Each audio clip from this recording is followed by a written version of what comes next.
Hello বন্ধুরা, এই সেই মন্দিরটি যার দরজা রূপোর দরজা। তো এই মন্দিরের মধ্যে আবার ক্যামেরা করার পারমিশন নেই। এই মন্দির কেন বেশিরভাগ জায়গায় ক্যামেরা করার পারমিশন নেই। তবুও সেই মন্দিরের এর আগের ভিডিওতে যেরকম মন্দিরের আগে পর্যন্ত আমি দেখিয়েছিলাম, তো তারপর থেকে আমি দেখাচ্ছি, চলো ভেতরে যাই আমরা। তো এই যে ভেতরে ঢুকছি, তো এটা কিন্তু জৈনদের মন্দির।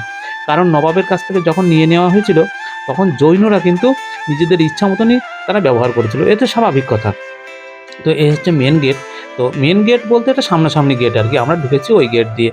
তো এই যে মন্দিরটা দেখালাম, এই ক্যামেরা করার পারমিশন নেই। আমি ফট করে নিচে লেখা দেখেছি এক জায়গায়, এই যে পাশে লেখা ছিল। তখন কী করবে, জানলা থেকে আমি এই কিছু কিছু ছবি তুলেছি। কারণ আমার হচ্ছে কথা, আমি এসেছি একটু ক্যামেরা ট্যামেরা করে, যদি আমি সেগুলো ক্যাপচার করে রাখতে নাই পারলাম, তাহলে নিজের একটু কেমন লাগবে যে কী দেখতে গেলাম।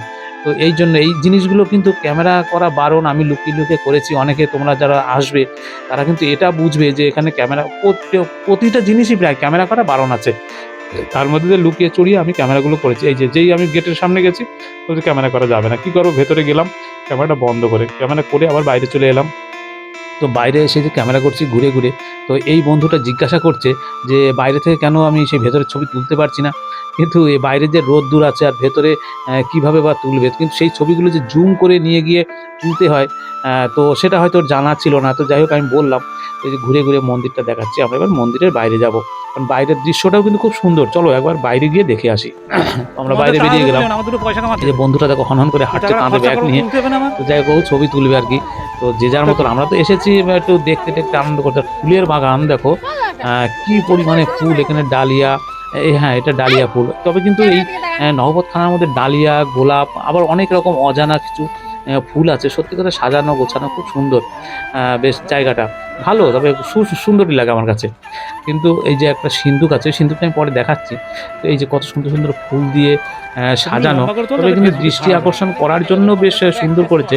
আর এইগুলো অবশ্য জৈনরাই পরে জানতো এইগুলো সুন্দর করেছে দেখার জন্য যে এখানে। তবে একটা কথা ভালো লাগে যে ইসলাম থেকে যে জৈনদের কাছে চলে গেছে, এইটাই বড় ব্যাপার আমার কাছে। তো আমি খুশি হয়েছি, কে ভালো লাগলো না লাগলো সে তার ব্যক্তিগত ব্যাপার। তবে এই সিন্দুকটা দেখছি, এটা বহু পুরনো সিন্দুক আর কি। তো যাই হোক, সিন্দুক না ট্যাঙ্ক কে জানে, ট্যাঙ্কই হবে। সিন্দুক তো আর ওইভাবে নষ্ট হয়ে থাকে না আর পড়েও থাকে না, ট্যাঙ্ক হবে। তো এখানে একটা বেশ বসার জায়গা আছে, সুন্দর করে একটা সাজানো। তো চলো সেখানে যাই।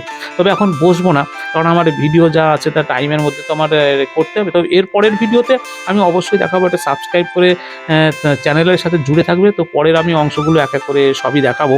আর শুধু যে মুর্শিদাবাদ নিয়ে ভিডিও তা নয়, আমি এই চ্যানেলটাকে নানা রকম দর্শন দেখাবো।